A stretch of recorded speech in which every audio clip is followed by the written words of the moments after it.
একটি হচ্ছে খুনিদের বিচার, এ বিচার দৃশ্যমান হতে হবে। আরেকটি হচ্ছে প্রয়োজনীয় সংস্কার। এই দুইটা ছাড়া বাংলাদেশের জনগণ কোনো নির্বাচন মেনে নেবে না।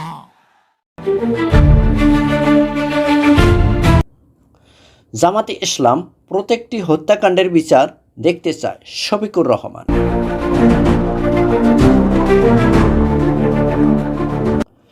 বাংলাদেশ জামাতে ইসলামের আমির ডক্টর শফিকুর রহমান 19 এপ্রিল শনিবার বিকেলে নীলফামারী জলঢাকা উপজেলা শহরের স্টেডিয়াম মাঠে উপজেলা জামাতে ইসলাম আয়োজিত এক জনসভায় প্রধান অতিথির বক্তৃতায় শফিকুর রহমান বলেন, জুলাই আগস্টের আন্দোলনে নির্মম হত্যাকাণ্ড সহ অতীতের প্রত্যেকটি হত্যাকাণ্ডের আমরা দৃশ্যমান বিচার দেখতে চাই।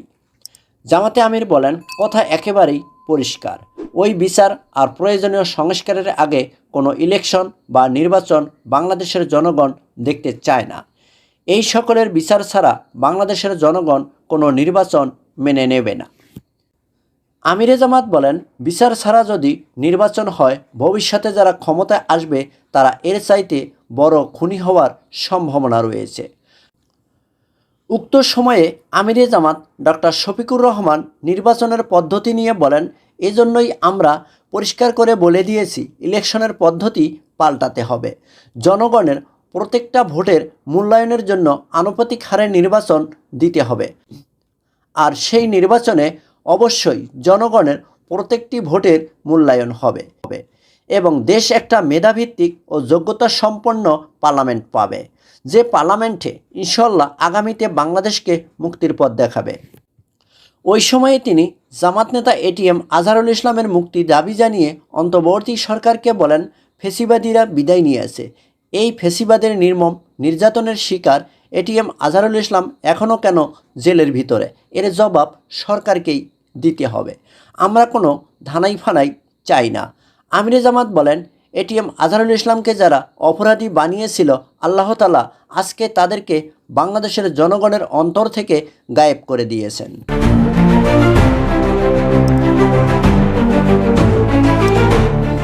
তিনি বলেন, এরা হাজারো মায়ের বুক খালি করেছে, হাজারো বোনকে বিধবা করেছে, হাজারো সন্তানকে এরা ইতিম বানিয়েছে।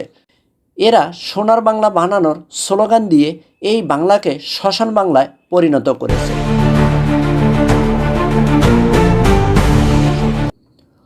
উক্ত সময়ে ডক্টর শফিকুর রহমান বলেন, ওই 15.5 বছর তারা জুডিশিয়াল কিলিং করে সবচাইতে বড় আঘাত দিয়েছে বাংলাদেশ জামাতে ইসলামী নেতাদের উপরে। রাজনৈতিক প্রতিপক্ষ হিসেবে আঘাত দেওয়ার জন্যই তারা সর্বপ্রথম জামাতকেই বাছাই করে নিয়েছিল। আমাদের মাথার তাজ 1 2 করে 11 জন সম্মানিত দায়িত্বশীল নেতাকে তারা জুডিশিয়াল কিলিং করে এর মাধ্যমে দুনিয়া থেকে বিদায় করেছে। 5 জনকে অন্যায়ভাবে ফাঁসি দিয়েছে এবং সবশেষে আল্লামা দেলোয়ার হোসেন সাইদি সহ 6 জনকে জেলের ভিতরেই মৃত্যুর দিকে ঠেলে দিয়েছিল স্বৈরাচার শেখ হাসিনা।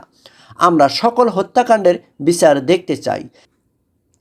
এ সময় তিনি বলেন, তারা ক্ষমতায় আসার পরপরেই ঢাকার পিলখানা হত্যাকাণ্ড ঘটিয়েছে এবং দেশপ্রেমিক সেনা অফিসারদেরকে হত্যার মধ্য দিয়ে তারা হত্যার মিশন শুরু করেছে।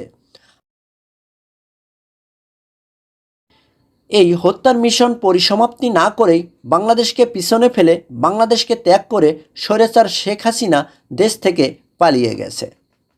উক্ত সভায় উপজেলা জামাতের আমির মোহাম্মদ মোখলেসুর রহমানের সভাপতিত্বে বিশেষ অতিথির বক্তৃতা দেন দলের কেন্দ্রীয় সহকারী সেক্রেটারি জেনারেল মাওলানা আব্দুল হালিম এবং কেন্দ্রীয় কর্ম পরিষদ সদস্য মাওলানা মমতাজ উদ্দিন ইত্যাদি অন্যান্য নেতা কর্মীরাও সেখানে উপস্থিত ছিলেন।